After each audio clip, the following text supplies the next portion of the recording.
Welcome back to America Decides. Former President Donald Trump is commemorating 1 year since the October 7th attacks with events in New York and Florida. Caitlin Huey-Burns joins us now from Doral, Florida. Caitlin, it's great to see you. So in recent weeks, we've seen Trump with a direct message to Jewish voters. What do you think he's trying to say with how he's commemorating the attacks today?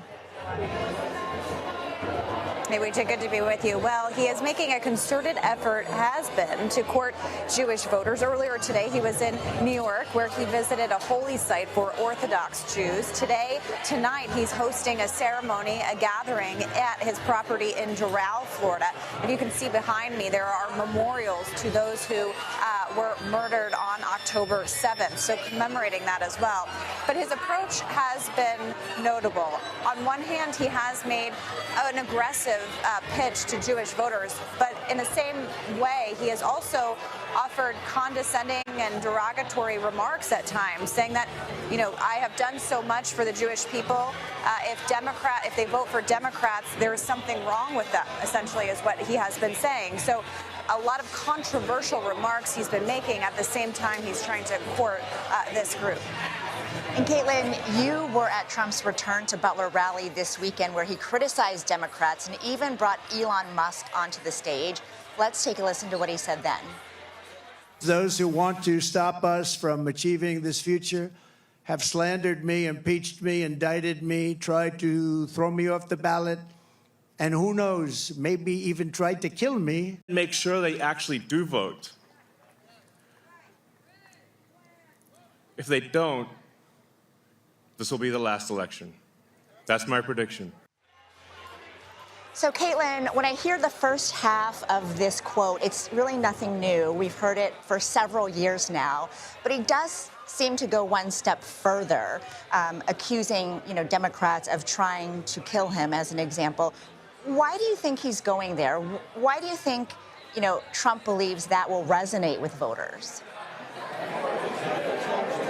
Yeah, it's really interesting to consider, of course, offering that without any evidence, of course, but mentioning that on stage when he was returning to Butler.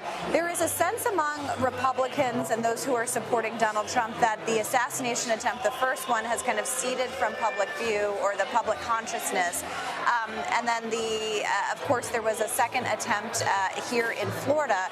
And there was a period of time after the Butler first assassination attempt where there was, it appeared to be kind of a national sympathy for him and what he went through.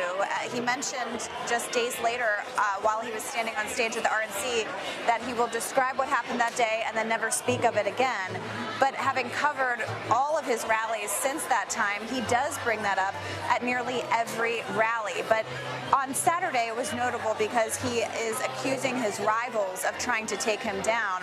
And what's notable, too, is that over the course of these rallies, the former president has been conditioning his voters to question already the election results. They are trying to use these rallies to try to register voters. We heard that a lot on Saturday when we were in Butler, to try to get people to turn out and vote early. At the same time, the former president is kind of denigrating the early voting process, offering criticisms of it, sowing distrust among the election system, and kind of laying the groundwork there as well. But kind of taken all together, he has, essentially tried to thread this needle of those who are opposed to him are out to get him, and setting up this kind of system of injustice towards him. And that has been something that has really riled up his supporters, and something to, keep an eye on heading into and after the election. Caitlin Huey-Burns, thank you so much.